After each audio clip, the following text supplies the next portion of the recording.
Hello વિદ્યાર્થી મિત્રો, ભાવિ શિક્ષકો, રાધે રાધે. તો આજે તમને આપણે નવી 2 અપડેટ આપવા આવી ગયા છે. એ પણ જો આપણે જે રીતેનું વિશ્લેષણ કર્યું છે ને એના આધારે તમને આપીશું, બરાબર? તો કે મેન્સ માટે કેટલા ઉમેદવારને મળશે તક, બરાબર? તો ટાટ હાઈ સેકન્ડરી, બરાબર, તો કે ઘણા લાખ ઉપર લોકોએ પરીક્ષા આપી હતી, કંઈક 1,42,000 કે સમથિંગ હતા, મને આંકડો યાદ નથી અત્યારે, બરાબર? તો કે મેન્સ માટે કેટલાને તક મળી શકે છે. તો પહેલાં તો મેન્સ માટે તમારે શું જોવું પડે પહેલાં ખબર છે? તો કે કટ ઓફ કેટલું રહેશે? તો કે કટ ઓફ છે ને 70ની આજુબાજુ રહેશે. કેટલું? 70ની આસપાસ. 70ની આસપાસ. સોરી, અહીં આપણે ટકા લખી દઈશ, પણ 70ની આસપાસ કટ ઓફ રહેશે. કેટલા? 70 માર્ક ગણવું જો અહીંયા. 70 માર્કની આસપાસ કટ ઓફ રહેશે. તો કે ઘણાને એમ થતું હશે, મેડમ તમે કઈ રીતે કટ ઓફનું કહી શકો? તો કે કટ ઓફ છે ને, પાછલી વખતનું તમે જો રિઝલ્ટ ને બધું વિશ્લેષણ જોયું હોય ને, વેબસાઇટ ઉપર મૂકેલું હોય, તો તમને ખબર પડશે કે 65થી 75ની વચ્ચે કટ ઓફ રહેવાની પૂરી શક્યતા છે. અને ઘણા એવું કહે છે કે કટ ઓફ છે ને એ કે કેટેગરી વાઇઝ રહેશે. કેટેગરી વાઇઝ ના રહે. કટ ઓફ છે એ કેટેગરી વાઇઝ નો રહે, જનરલ હોય. કેવું હોય? જનરલ હશે, બરાબર? તો હવે 70% જો કટ ઓફ થાય ને, તો મેન્સ માટે અંદાજિત કેટલાને ક્વોલિફાય થાય ખબર છે તમને? તો કે આપણે જોઈએ ને તો 32,000ની આસપાસ. કેટલા? 32,000 ઉમેદવાર.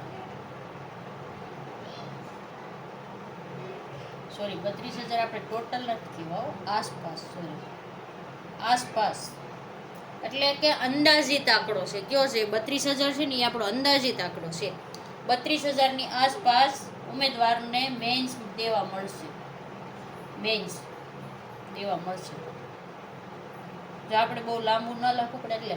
અને તમે કાલના કે પરમ દિવસના આપણા વિડીયોમાં આપણે પહેલાં જ કહી દીધું હતું કે જે તમારે વાંધા અરજીઓ છે ને એ કેટલી થઈશ તમને ખબર? વાંધા અરજીઓ 3,000+. તો વાંધા અરજીઓ થઈ છે 3,000+. વાંધા અરજી થઈ છે. હવે તમે વિચારો, આપણે એમ કહેતા હતા ને કે હું બીજાનું નથી કહેતી, પણ આપણે ખુદે પણ કીધેલું છે કે મે મહિનાના એન્ડ સુધીમાં રિઝલ્ટ આવશે. આપણે શું કહેતા હતા? મેના એન્ડ સુધીમાં, અથવા તો લાસ્ટ વીક કીધું હતું આપણે, બરાબર? વીકમાં રિઝલ્ટ આવશે. હવે તમે વિચારો કે 3,000+ વાંધા અરજીઓ થઈ છે. તમે એના માટે તમે જે બુકના રેફરન્સ દીધા હશે કે આ બુકમાં આ રીતનું આવ્યું છે, બરાબર? તમે વાંધા અરજીમાં પ્રૂફ દીધા હોય ને, તો એ એક વાંધા અરજીને ચેક કરવી પડે. એના માટે હું બેસાડશે, હવે એક્સપર્ટ કમિટી બેસાડશે. હું બેસાડશે અને તેના માટે 44 એક્સપર્ટને હાયર કરવામાં આવ્યા. 44ની આસપાસ. એટલે જો આપણે પ્રોપર આંકડો નથી કહેતા, પણ 44ની આસપાસ નિષ્ણાંતોને હાયર કરવામાં આવેલી. જગ્યા નથી એટલે લખતા નથી. 44 જેટલાને અત્યારે કમિટીમાં સમાવેશ કયો કે પસંદ કરવામાં આવશે કયો. હવે આ 44માં છે ને, તો ઘણા મને પૂછતા હતા કે આપણીમાં જ કમેન્ટ હતી, મેડમ એ કે જે પ્રશ્નમાં વાંધા અરજી થઈ છે ને એનું લિસ્ટ લાવો.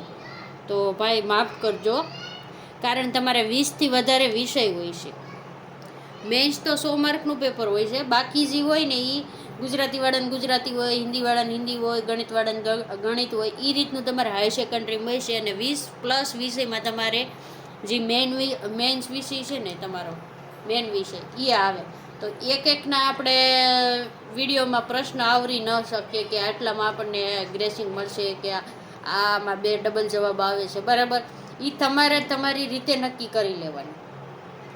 અને નકર પછી રાહ જોવાની, બરાબર? જ્યાં લગીન ફાઇનલ આન્સર કી ના આવે ત્યાં લગીન રાહ જોવાની. પણ કટ ઓફ તો આપણે આટલું કહી દીધું છે. એટલે 70થી 4-5 માર્ક ઓછા હોય કે 70થી 4-5 માર્ક વધારે હોય એ લોકોએ મેન્સની તૈયારીમાં લાગી જવાનું છે. બરાબર. મેન્સની શું કામે તો કે કટ ઓફ હાલો બહુ હાર્ડ પેપર હતું તો 65 રહ્યું, અને તો પછી તમે એમ કહો કે તમે તો વિડીયોમાં એમ કહેતા હતા 70 રહેશે, તો અમે મેન્સની તૈયારી નથી કરી તો પછી ભેગું ન થાય.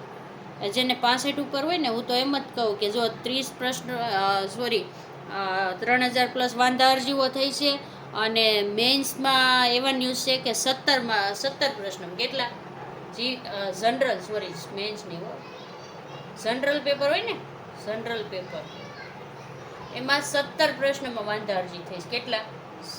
અંદાજે 17 હો, ટોટલ આંકડો ન ગણતા અંદાજે 17 પ્રશ્ન થઈ છે ને. તો જો તમારા પ્રૂફ બધા સાચા હોય ને તો તમે ટેટ 1માં જોઈ લીધું છે. 8 થી 9 પ્રશ્નમાં ડબલ જવાબને સુધરવાની શક્યતા છે. કેટલા? 8 થી 9 પ્રશ્ન સુધરે જો તમારા બધા સાચા હોય તો. પ્રૂફ બધા સાચા આપ્યા હોય તો બુકુના તમે, બરાબર, તો તમારે સુધરી શકે. નકર 4 થી 5 તો સુધરશે જ.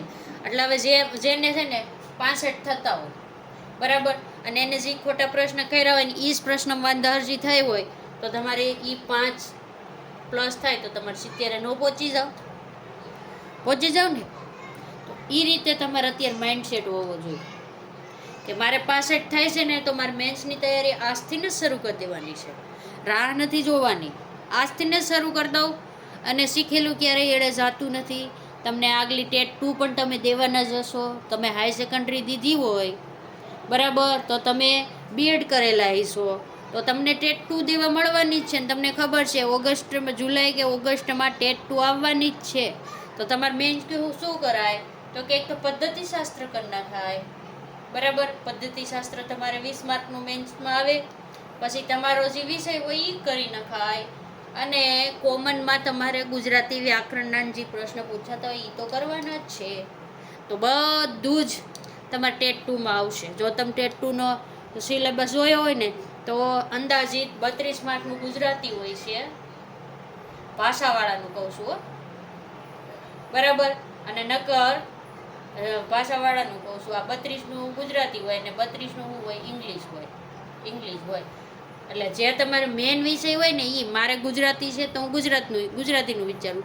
પણ જો તમારે ટેટ 2માં મેથ્સ અને સાયન્સ હોય, બરાબર, તો તમારે 75 માર્ક એ નહીં આવે ને, પદ્ધતિના 2. તો તમે મેન વિષય જે તૈયાર કર્યો હોય તમારે ક્યારેક એળે જશે નહીં જાય. તમને ટેટ 2માં કામ લાગવાનું જ છે 100%. તો તમારે તૈયારી કરવાની, પણ મેન કોના ઉપર ફોકસ હોવો જોઈએ? તમારા મેન વિષય ઉપર. ગણિતવાળાને ગણિત કરવાનો, સામાજિક વિજ્ઞાન કરવાનો, બરાબર. ગુજરાતીવાળાને ગુજરાતી કરવાનો. ગુજરાતી તો તમે કોઈ પણ એક્ઝામ દો એમાં આવવાનું જ છે. એટલે ગુજરાતીવાળાને તો બહુ સારું. ઇંગ્લિશ જેને વિષય હોય એને પણ બહુ સારું. મેઇન સબ્જેક્ટ જેનો ઇંગ્લિશ હોય, ગુજરાતી હોય, હિન્દી હોય. શું કામે કે ટેટ 2માં હિન્દી પૂછાય, ઇંગ્લિશ પૂછાય, ગુજરાતી પૂછાય ને સંસ્કૃત પૂછાય. ભાષાવાળાને 4 ભાષા પૂછાય છે.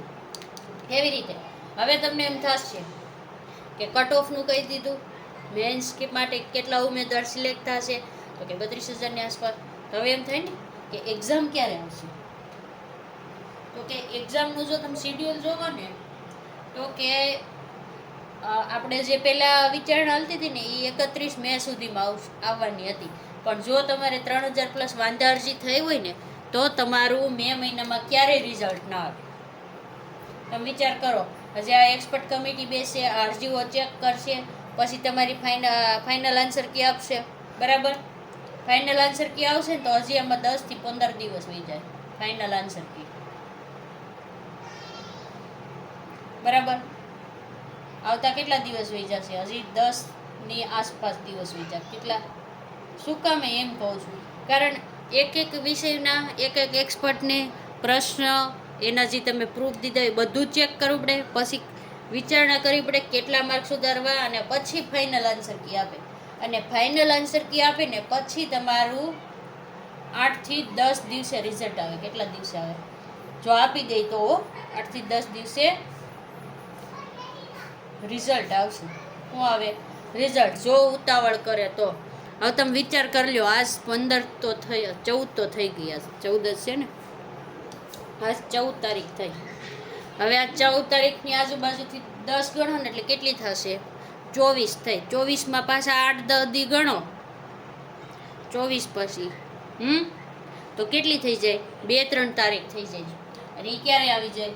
જૂન મહિનાની. ક્યાં આવી જશે? તો કે જૂનના પહેલા વીકમાં રિઝલ્ટ આવવાની પૂરી સંભાવના. રિઝલ્ટ આવશે, આપણે કહી જ દઈએ, હાલો આવશે જ. જૂનના પહેલા મહિનામાં તમારું રિઝલ્ટ આવશે, બરાબર.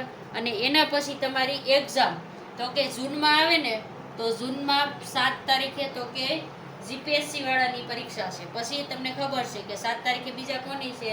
તો કે એઈઆઈટી ની મેઇન એક્ઝામ છે, ખબર છે ને? મેઇન્સ એક્ઝામ છે. કઈ છે? મેઇન્સ. તો 7 તારીખ તો પેક છે, એટલે તમારું પરીક્ષા ના હોઈ શકે. પછી 14 તારીખે જુઓ ને તો કોની છે? કોન્સ્ટેબલની છે. કોન્સ્ટેબલની છે. કોન્સ્ટેબલમાં વિદ્યાર્થી બહુ ઝાઝા હોય એટલે બધી સ્કૂલો પેક હોય. પછી 21 તારીખે છે ને ટેકનિકલ ઓપરેટરની છે, એટલે ત્યારે પણ તમારી ન આવી શકે. તો એક તારીખ કઈ સંભવિત રવિવાર વાળી વધે? તો કે 28 જૂન. તો આ તારીખે તમારી એક્ઝામ આવવાની પૂરી શક્યતા છે, મેન્સ એક્ઝામ, બરાબર. કોની? ટાટ હાઈ સેકન્ડરીની. તો આ તારીખ ગણીને હાલો ને, એટલે હજી તમારી પાસે 1 થી 1.5 મહિનો તૈયારી કરવાનો સમય છે. કેટલો?